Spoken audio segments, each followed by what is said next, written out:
Hi friends, welcome to Pushpa's life. இன்றைக்கி இந்த வீடியோவில் எதை பற்றி பார்க்க போகிறோம் அப்படின்னா, தேர்ஸ்டே ஒரு பாசிட்டிவான விளாக்ஸ் தாங்க. இன்றைக்கி பார்த்தீங்க அப்படின்னா, நான் ஒரு 4 மணி அப்படிங்கும்போதே எழுந்திரிச்சு என்னோடய டெய்லி ரொட்டீனை ஸ்டார்ட் பண்ணிட்டேங்க.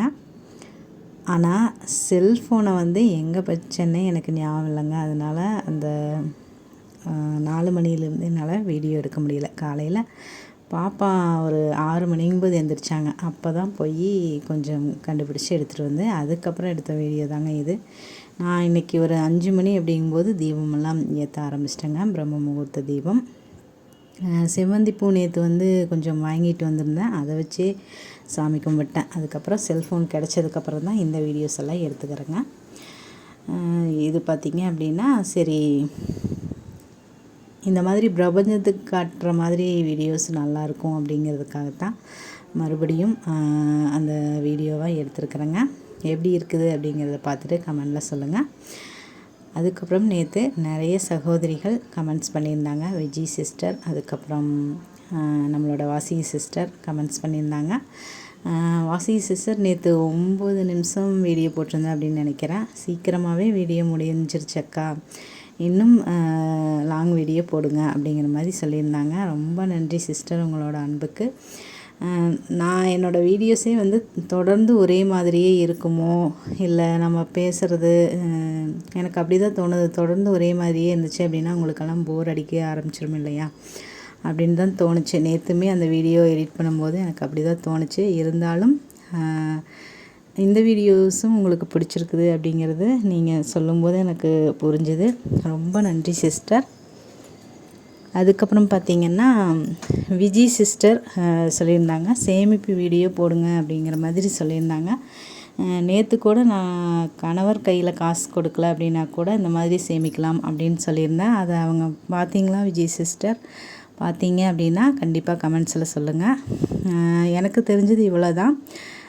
நீங்கள் கேட்குறீங்க, இருந்தாலும் எனக்கு தெரிஞ்சதை இன்னும் வேறொரு வீடியோவில் கண்டிப்பாக ஷேர் பண்ணுறேன் சிஸ்டர். உங்களுக்கு யூஸ்ஃபுல்லாக இருந்துச்சு அப்படின்னா கண்டிப்பாக அதை பற்றியும் கொஞ்சம் ட்ரை பண்ணி பார்க்குறேன். இன்றைக்கி பார்த்தீங்க அப்படின்னா, இந்த விளக்கு வாங்கினதுக்கப்புறம் பார்த்திங்கன்னா அவ்வளோ ஒரு அழகாக இருக்குங்க. நம்மளோட தீப ஒளியில் நம்மளோட முருகரும் சரி, நம்மளோட பூஜரும் சரி, அவ்வளோ ஒரு அழகாக இருந்துச்சு. இதெல்லாம் பூஜை ரூமா அப்படின்னு யாரும் கேட்டுறாதீங்க. அப்படியெல்லாம் யாரும் கேட்க மாட்டீங்க, இருந்தாலும் சொல்கிறேன். என்னை பொறுத்த வரைக்கும் எனக்கு அவ்வளோ ஒரு ஹாப்பியாக இருந்தது. அவ்வளோ ஒரு மன நிறைவாக இருக்குதுங்க. இந்த 5 தீபம் ஏற்றும் போது எனக்கு அவ்வளோ ஒரு ஹாப்பியாக இருக்குது. உங்களுக்கும் எப்படி தெரியுது அப்படிங்கிறதையும் கண்டிப்பாக கமெண்ட்ஸில் சொல்லுங்கள். அதுக்கப்புறம் இன்றைக்கி இந்த விளக்கு வாங்கின இடத்துலையே பார்த்திங்கன்னா, நிலைவேசலில் ஏற்றுற மாதிரி ஒரு தட்டம், அது கூடயே விளக்கு இருக்கிற மாதிரி மண் விளக்கு பார்த்துட்டு வந்தேங்க. அதை வாங்கணும்னு ரொம்ப ஆசையாக இருக்குது. கண்டிப்பாக அதை வாங்கிட்டேன் அப்படின்னா கண்டிப்பாக இந்த வீடியோவில் கண்டிப்பாக லாஸ்ட்டில் ஷேர் பண்ணுறேங்க. அதுக்கப்புறம் பார்த்திங்கன்னா, இந்த வளையல் நேற்று போட்டது தான். தீபாவளிக்கு போட முடியல, ஊருக்கு போயிட்டேன் இல்லைங்களா. அதனால் அக்கா பொண்ணு வாங்கி கொடுத்த வளையல் தான். அது ட்ரெஸ்ஸுக்கு மேட்சாக இருக்கட்டும் அப்படின்னு அதை விட்டுட்டு, சரி இது ரெகுலராக இந்த மாதிரி மங்களகரமாக மஞ்சள் அண்டு ரெட் கலரில் போடணுன்னு ரொம்ப நாளாக ஆசையாக இருந்தது. அதை தான் போய் போட்டிருக்கிறேன். ரெட் கலர் இல்லைன்ட்டாங்க, பச்சை கலரும் ரெட் கலரும் இருந்துச்சு. அதைத்தாங்க வீடியோவில் காட்டியிருக்கிறேன். எனக்கு இந்த மாதிரி கண்ணாடி வளையல் போடுறது, அதுக்கப்புறம் பார்த்திங்கன்னா இந்த பூவெல்லாம் வாங்குறது, இந்த மாதிரியெல்லாம் இதெல்லாம் ரொம்ப பிடிக்குங்க. உங்களுக்கும் இந்த மாதிரியெல்லாம் பிடிக்குமா அப்படிங்கிறதையும் கண்டிப்பாக கமெண்டில் சொல்லுங்கள்.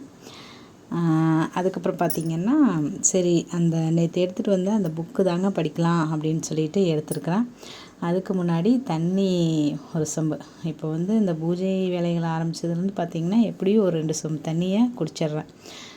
ஆனால் இதுதான் நம்மளோட உடம்புக்கு நல்லது. எந்திரிச்சோனையும் நம்ம டீ காஃபியெல்லாம் குடிக்கிறத விட இது ரொம்பவுமே உடம்புக்கு நல்லதுங்க. முதல்லையெல்லாம் நான் எந்திரிச்சோனையும் அந்த டீ காஃபி குடிக்கும்போது அது உள்ளே போகிறதுக்கே முழுங்கிறதுக்கே அவ்வளோ ஒரு சங்கட்டமாக இருக்கிற மாதிரி இருக்கும், கஷ்டமாக இருக்கும்.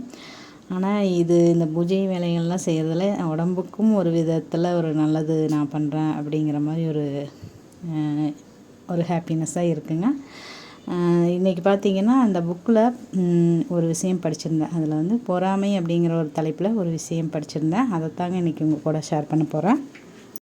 ஒரு சூபி ஞானிக்கிட்ட வந்து ஒரு சீடர் சேர்றாருங்க. ஏற்கனவே நிறைய சீடர் இருக்கிறாங்க. இந்த சீடர் வந்து அறிவும் பயம் பக்தியும் நிறைஞ்சு அவ்வளோ ஒரு ஞானிக்கு வந்து ரொம்ப பிடிச்சி போயிடுது. அப்படி இருக்கும்போது அங்கே இருக்கிற சீடர்களுக்கு வந்து இவர் மேலே ஒரு பொறாமை வந்துடுது. அதை பார்த்துட்டு அந்த ஞானி, சரி உங்கள் எல்லாத்துக்கும் நான் ஒரு டெஸ்ட் வைக்கிறேன் அப்படின்னு சொல்லிட்டு ஒரு 3 பொம்மையை அவங்க முன்னாடி வச்சுருக்காருங்க. இதில் எது சிறந்ததுன்னு பார்த்துட்டு சொல்லுங்கன்னு எல்லாத்துக்கும் சீடர்களுக்கு வந்து சொல்கிறாங்க. அப்படி சொல்லும்போது யாருக்குமே அந்த பொம்மையில் இருக்கிற 3 பொம்மையுமே ஒரே மாதிரியாக தான் தெரியுது. எந்த ஒரு டிஃப்ரென்ஸும் அவங்களுக்கு சொல்ல தெரியல. ஆனால் இந்த புதுசாக அந்த சீடர் வந்து ஒரு கம்பி ஒன்று எடுத்து ஒவ்வொரு பொம்மையோட காது வழியாக விடுறாரு. முதல் பொம்மையோட காது வழியாக விடும்போது அடுத்த காது வழியாக வெளியே வந்துடுது. இன்னொரு பொம்மையோட காது வழியாக விடும்போது அது பார்த்திங்க அப்படின்னா வாய் வழியாக வெளியே வந்துடுது. 3ஆவது பொம்மையோட காது வழியாக விடும்போது அது வயிற்றுக்குள்ளே போய் நின்றுதுங்க. அதுக்கப்புறம் அந்த சீடர் உனக்கு என்ன புரிஞ்சுது அப்படிங்கிறத கேட்குறாரு. சீடர் சொல்கிறாரு, 3ஆவது பொம்மை தான் மிகச்சிறந்தது அப்படின்னு சொல்கிறாரு. தெளிவாக கூறு, உனக்கு என்ன எப்படி நீ சொல்கிற அப்படிங்கிறத தெளிவாக சொல் அப்படின்னு சொல்லி அந்த குரு கேட்கும்போது அவர் சொல்கிறாரு, முதல் பொம்மை வந்து நம்ம காது வழியாக அந்த கம்பியை விட்டோன்னையும் அடுத்த காது வழியாக வெளியே வந்துருச்சு. இதுலேருந்து என்ன தெரியுது அப்படின்னா, இது வந்து தான் தெரிஞ்சுக்கிட்ட விஷயத்தை இந்த காதில் வாங்கி அப்படியே அந்த காதில் வெளிவிட்டுறது. 2ஆவது பொம்மை தான் தெரிஞ்சுக்கிட்ட விஷயத்த வாய் வழியாக வெளியில் எல்லாத்துக்கும் சொல்லுமே தவிர தன்னோட தப்பு என்ன அப்படிங்கிறத புரிஞ்சுக்கிட்டு தனக்கு புரிஞ்ச கருத்துக்களை அது எடுத்துக்காது அப்படிங்கிற மாதிரி சொல்கிறாரு. 3ஆவது பொம்மை பார்த்திங்க அப்படின்னா அது தான் புரிஞ்சுக்கிட்டதை தன்னோட வாழ்க்கையை அது வயிறு வழியாக ஜீரணம் செஞ்சுட்டு தன்னோட வாழ்க்கையை திருத்திட்டு இன்னும் தன்னோட வாழ்க்கையை சீராக மாற்றிட்டு எப்படி சொல்கிறது, வளமாக தன்னுடைய வாழ்க்கையை வாழும். அதனால் இதுதான் சிறந்தது அப்படின்னு சொல்லி அவர் சொல்கிறாருங்க. அப்படி சொல்லும்போது மற்ற சீடர்களுக்கும் வெட்கத்தில் தலையை குனிஞ்சிடுறாங்க. அப்படியே அந்த கதை முடியுதுங்க. இதில் எனக்கு பிடிச்ச விஷயத்தை நான் உங்கள் கூட ஷேர் பண்ணிக்கிறேங்க. என்ன அப்படின்னா, இது பார்த்திங்கன்னா இன்றைக்கி தட்டைப்பயிறு ஒரு கை அளவு தாங்க இருந்தது. அதை வச்சு நான் எப்படி குழம்பு வைக்கிறேன்னு பாருங்கள் அப்படிங்கிற மாதிரி சொல்லியிருக்கிறேன். அதுதாங்க இது.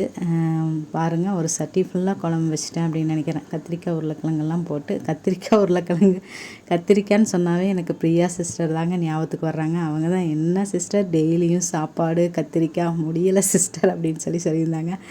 என்ன பண்ணுறது சிஸ்டர், எங்கள் வீட்டில் சிச்சுவேஷன் அப்படி தான் இருக்குது. அன்றாடம் நாங்கள் கடையில் வாங்கி தான் எங்களோட எப்படி சொல்கிறது சமையல்லாம் செய்கிறோம் சிஸ்டர். அந்த மளிகை ஜாமானமெல்லாம் ஒரு மாதத்துக்கு அந்த மாதிரிலாம் வாங்குகிற அளவுக்கு இன்னும் எங்கள் வீட்டில் இன்னும் பொருளாதாரம் வந்து எனக்கு எப்படி சொல்கிறதுன்னு தெரியல. இதை பார்த்துட்டு உங்களோட கமெண்ட்ஸ் என்ன அப்படிங்கிறதையும் சொல்லுங்கள். சரிங்க, நான் என்ன அதில் எனக்கு பிடிச்சிருந்தது அப்படிங்கிறத நான் சொல்கிறேன். அந்த கதையில் நம்மளுக்கு தெரிஞ்ச விஷயங்களை நம்ம மற்றவங்களுக்கு ஒரு சிலர் என்ன பண்ணுவோம் அப்படின்னா, அது இந்த காதில் வாங்கி அந்த காதில் விட்டுருவாங்க. இன்னொரு சிலர் அப்படின்னு பார்த்தோம் அப்படின்னா, இது பார்த்திங்க அப்படின்னா நான் அந்த விளக்கு வாங்கின கடையில் தாங்க, அங்கே தாங்க போயிருந்தேன். அங்கே நான் சொன்னேன் அந்த விளக்கு தான் வாங்கலாம் அப்படிங்கிறதுக்கோசரம் போயிருந்தேன். நிலைவாசலில் நாளைக்கு வெள்ளிக்கிழமை அப்படிங்கிறதுனால அந்த விளக்கு வாங்கலாம். இந்த விளக்கு தாங்க எவ்வளோ ஒரு அழகாக இருக்குது. கடைசியில் பார்த்திங்கன்னா எண்ணெய் தீர்ந்து போனதுனால 100 ரூபா 150 ரூபா பக்கம் கொண்டு போயிருந்தேன். அதனால் பச்சை கற்பூரமும் அதுக்கப்புறம் எண்ணெய் சுத்தமாகவே முடிஞ்சிடுச்சு. மரச்செக்கு எண்ணெய் அப்படின்னு சொல்லியிருந்தாங்க. எந்த ஒரு கலப்படம் இல்லாத எண்ணெய் அப்படின்னு சொல்லியிருந்தாங்க. அந்த எண்ணெயும் கற்பூரம் தாங்க வாங்கிட்டு வந்தேன். அதுதாங்க இந்த எண்ணெய் மரச்செக்கில் ஆட்டினது அப்படின்னு சொல்லியிருந்தாங்க. எந்த ஒரு கலப்படம் இல்லாது. ஆனால் இந்த ஆன்மீக பதிவுகள் எல்லாம் பார்த்தீங்க அப்படின்னா அப்படி தான் சொல்கிறாங்க. நம்ம அந்த பிரம்ம முகூர்த்த நேரத்தில் சுத்தமான அந்த காற்றுல நம்ம எந்த ஒரு கலப்படம் இல்லாமல் செக்கு எண்ணெய் யூஸ் பண்ணுறது அவ்வளோ ஒரு நல்லது. அது வந்து அந்த ஒளி நம்மளோட வீட்டில் பரவுற மாதிரி அந்த எப்படி சொல்கிறது, அந்த எண்ணெயுமே நல்ல எண்ணெயாக இருக்கும்போது அதுவுமே நம்ம உடம்புக்கும் நல்ல ஒரு பயன்களை கொடுக்குங்கிற மாதிரி சொல்லியிருந்தாங்க. அப்போதைக்கு நான் நினச்சேன், இதெல்லாம் நம்மளுக்கு நடக்குமா, அது இந்த மாதிரிலாம் நம்மளால் வாங்க முடியுமா அப்படிங்கிற மாதிரி எனக்கு ஒரு யோசனை வந்தது. ஆனால் இன்றைக்கி இந்த கடையில் அதை பார்த்தோன்னே டக்குன்னு நான் அந்த விளக்கும் கூட நம்மளோட ஆசை தான் அப்படின்ட்டு அதை விட்டுட்டு வாங்கிட்டு வந்துட்டேங்க. வந்ததுக்கப்புறம் பார்த்திங்கன்னா நாளைக்கு அந்த விளக்கில் தீபம் ஏற்றினா எவ்வளோ ஒரு அழகாக இருக்கும்னு அதே ஒரு யோசனையாகவே இருந்தது. சாயந்தரம் போய் மறுபடியும் வாங்கிட்டு வரணும் அப்படிங்கிற ஒரு ஆசையில் இருக்கிறேன். வாங்கிட்டு வந்தேன் அப்படின்னா கண்டிப்பாக உங்கள் கூட நான் ஷேர் பண்ணிக்கிறேன். அதுக்கப்புறம் பார்த்திங்கன்னா இன்றைக்கி கொஞ்சம் டைம் இருந்தது. பாப்பா வந்தோடனையும் தூங்கிட்டாங்க. அங்கன்வாடிக்கு போயிட்டு வரும்போது தாங்க இதெல்லாம் வாங்க முடிஞ்சது. அப்போது அவளை வந்து தூங்கலாமான்னு கேட்டுகிட்டே இருந்தாள். அதனால் பாப்பாவை தூங்க வச்சுட்டு சரி எனக்கு தூக்கம் வராதனால சரி புக்கு தாங்க கொஞ்சம் நேரம் படிக்கலாம் அப்படின்னு படிக்கிறேன். இன்றைக்குமே பார்த்திங்கன்னா ஒரு கதை அருமையாக இருந்தது. அதை நாளைக்கு உங்கள் கூட நான் ஷேர் பண்ணிக்கிறேன். இன்றைக்கி நைட்டு சமையல்லாம் காட்டணும் அப்படிங்கிற ஒரு ஆசையில் தான் இருந்தேன். இன்னும் நிறைய விஷயங்கள் காட்டணுன்னு தாங்க நினச்சேன். ஆனால் வந்து இன்றைக்கி சாயந்தரம் எங்களோட பக்கத்து வீட்டில் இருக்கிற நம்மளோட மாகாளியம்மன் கோயிலில் தான் நம்மளோட பக்கத்து வீட்டில் இருக்கிற ஒரு தம்பிக்கு வந்து கல்யாணம் நடக்க போகுது. அதனால் எப்படியும் பாட்டு சத்தமெல்லாம் கேட்கும். அதனால் வாய்ஸ் கொடுக்க முடியாது அப்படிங்கிறதுனால நாங்களும் அந்த கல்யாணத்துக்கு போக வேண்டி இருக்குது. காலையிலையும் போகணும், நான் இன்றைக்கி நைட்டும் போகணும், நாளைக்கு வெள்ளிக்கிழமை காலையிலையும் போகணும். பூஜையெல்லாம் முடிச்சுட்டு போகலாம் அப்படிங்கிற ஒரு ஐடியாவில் இருக்கிறேன். அதனால தாங்க இன்றைக்கி இப்போவே வாய்ஸ் எல்லாம் கொடுத்து எடிட் பண்ணி வச்சுக்கிறேன். நாளைக்கு கண்டிப்பாக இந்த பதிவு உங்களுக்கு வரும். அந்த விஷயத்துக்கு வந்துடலாம். என்ன அப்படின்னா, எந்த ஒரு விஷயமே நம்மளுக்கு புரிய வரும்போது அது எந்த காதில் வாங்கி அந்த காதில் விடாமல், இன்னொரு விஷயம் என்னென்னா, நம்ம மற்றவங்களுக்கு மட்டும் அதை எடுத்து சொல்கிறதோடு நிறுத்திக்காமல் நம்மளோட வாழ்க்கைக்கும் அதை பயன்படுத்தி நம்மளோட வாழ்க்கையை இன்னும் சிறப்பாக வாழணும் அப்படிங்கிற மாதிரி அந்த கதை எனக்கு ஒரு எப்படி சொல்கிறது, ஒரு சிந்தனையை கொடுத்ததுங்க. அதைத்தான் நான் உங்கள் கூடயும் ஷேர் பண்ணிக்கிறேன். உங்களுக்கு எப்படி இருந்தது அப்படிங்கிறதையும் கண்டிப்பாக கமெண்ட்டில் சொல்லுங்கள். மீண்டும் ஒரு நல்ல பயனுள்ள பதிவுடன் உங்களை சந்திக்கிறேன். அதுவரை உங்களிடமிருந்து விடைபெறுவது நான் உங்கள் அன்புள்ள தோழி புஷ்பா. இந்த வாழ்க்கை நமக்கும் நம்மளை சுற்றி இருக்கிறவங்களுக்கும் மகிழ்ச்சியவே கொடுக்கணும் அப்படின்னு மனமார இறைவன்கிட்ட பிரார்த்தனை பண்ணிக்கிறேங்க. தேங்க்ஸ் ஃபார் வாட்சிங் ஃப்ரெண்ட்ஸ். தேங்க்யூ.